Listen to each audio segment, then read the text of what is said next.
گھٹی چیخوں سے آخر کتنی بار بتاؤں میں اپنی محبت اس بیٹے کو اپنے ہندوستان سے ہے۔ سواگت ہے دوستو آپ سبھی کا ثاقب میڈیا میں۔ سنیں گے دوستو عمران پرتاپ ابھی کی بہترین نظم۔ اس سے پہلے ماں پر اچھی بات سنتے ہیں۔ ماں ہر گھر کی رونق ہوتی ہے، اللہ پاک ہر گھر کی رونق کو سلامت رکھے۔ چلے پہلے سنتے ہیں عمران بھائی کی نظم۔ تو آپ سے گزارش ہے ویڈیو کو لائک کیجیے اور چینل کو ضرور سبسکرائب کیجیے۔ جو یہ مانے بیٹھا ہے وہ بھارت بھاگیہ ودھاتا ہے، بھارت بھاگیہ ودھاتا ہے۔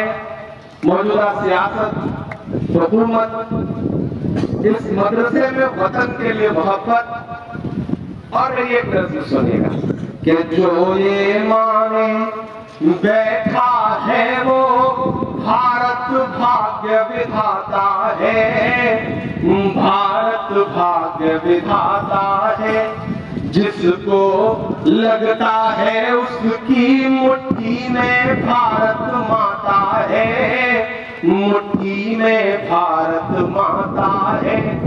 جس کو میرا ہونا پھوٹی آنکھوں نہیں سہاتا ہے۔ اگلا مصرع جو ہے اگر وہ سچا لگے تو اسے پہنچائیے گا پورے ہندوستان میں کہ جس کو میرا ہونا پھوٹی آنکھوں نہیں سہاتا ہے، اس سے کہو بھارت سے میرا ماں بیٹے کا ناتا ہے۔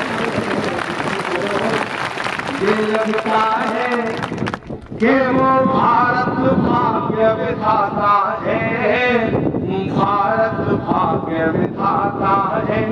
جس کو لگتا ہے اس کی مٹھی میں بھارت ماتا ہے، مٹھی میں بھارت ماتا ہے۔ جس کو میرا ہونا پھوٹی آنکھوں نہیں سہاتا ہے، اس سے کہو بھارت سے میرا ماں بیٹے کا ناتا ہے۔ جو مانے بیٹھا ہے وہ بھارت بھاگیہ ودھاتا ہے، بھارت بھاگیہ ودھاتا ہے۔ پہلا بند کرتا ہوں اس نظم کا کہ جتنی محبت ماں کے دل میں اپنی ہر سنتان سے ہے، جتنی محبت ہر مومن کو پاکیزہ قرآن سے ہے، جتنی محبت ماں کے دل میں اپنی ہر سنتان سے ہے، جتنی محبت ہر مومن کو پاکیزہ قرآن سے ہے۔ اپنی گھٹی چیخوں سے آخر کتنی بار بتاؤں میں اپنی محبت اس بیٹے کو اپنے ہندوستان سے ہے۔ میرا جسم تو مر کر اس کی مٹی میں مل جاتا ہے، بھارت کی مٹی سے میرا ماں بیٹے کا ناتا ہے۔ جو یہ مانے بیٹھا ہے وہ بھارت بھاگیہ ودھاتا ہے، بھارت بھاگیہ ودھاتا ہے۔ آپ یہ ڈرامہ دیکھ رہے تھے اور جنگ آزادی اور بٹوارا دونوں آپ نے اپنی آنکھوں سے دیکھا۔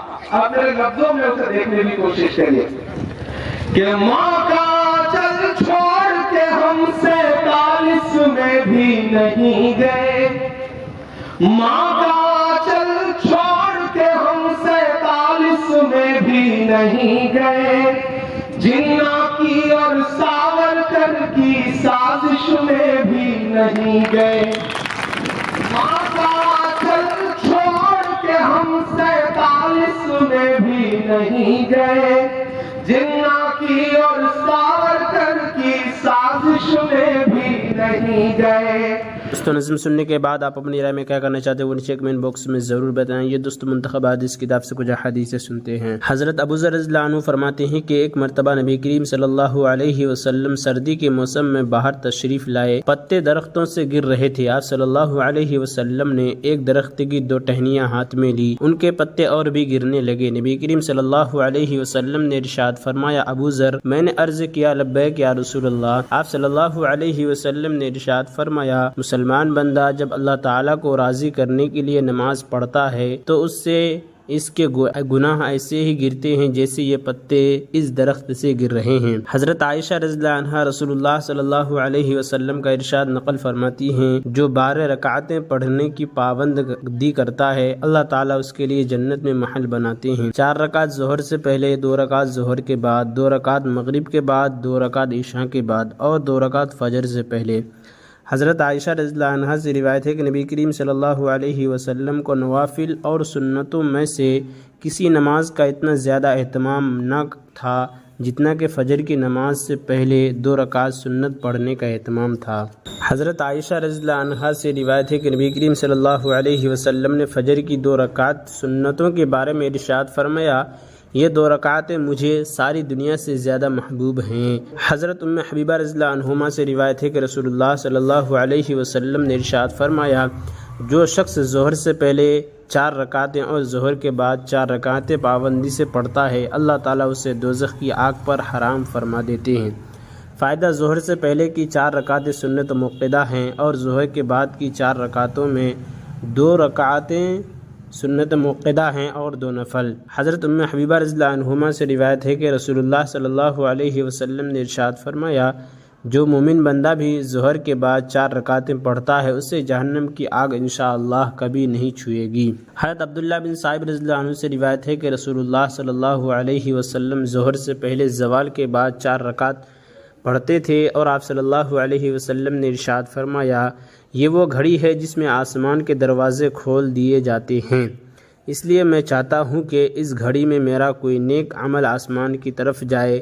فائدہ: ظہر سے پہلے کی 4 رکعت سے مراد 4 رکعت سنت مؤکدہ ہیں اور بعض علماء کے نزدیک زوال کے بعد یہ 4 رکعت ظہر کی سنت مؤکدہ کے علاوہ ہیں۔ حضرت عمر بن خطاب رضی اللہ عنہ فرماتے ہیں کہ میں نے رسول اللہ صلی اللہ علیہ وسلم کو ارشاد فرماتے ہوئے سنا، زوال کے بعد ظہر سے پہلے کی 4 رکعتیں تہجد کی 4 رکعتوں کے برابر ہیں۔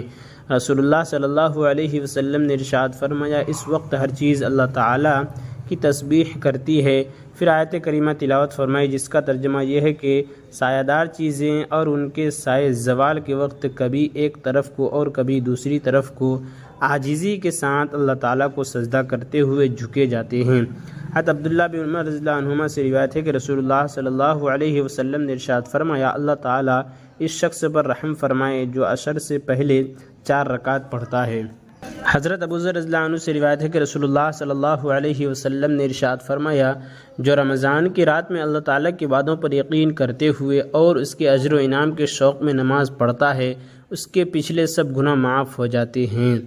حضرت عبد الرحمن رضی اللہ عنہ سے روایت ہے کہ رسول اللہ صلی اللہ علیہ وسلم نے ایک مرتبہ رمضان کے مہینے کا ذکر کرتے ہوئے ارشاد فرمایا، یہ ایسا مہینہ ہے کہ جس کے روزوں کو اللہ تعالیٰ نے تم پر فرض کیا ہے اور میں نے تمہارے لیے اس کی تراویح کو سنت قرار دیا ہے، اور جو شخص اللہ تعالیٰ کے وعدوں پر یقین کرتے ہوئے اور اس کے اجر و انعام کے شوق میں اس مہینے کے روزے رکھتا ہے اور تراویح پڑھتا ہے وہ گناہوں سے اس طرح پاک صاف ہو جاتا ہے جیسا کہ اپنی ماں سے آج ہی پیدا ہوا ہے۔ حضرت ابو فاطمہ رضی اللہ عنہ فرماتے ہیں کہ مجھے نے نبی کریم صلی اللہ علیہ وسلم سے ارشاد فرمایا، ابو فاطمہ اگر تم مجھ سے آخرت میں ملنا چاہتے ہو تو سجدہ زیادہ کیا کرو، یعنی نماز کثرت سے پڑھا کرو۔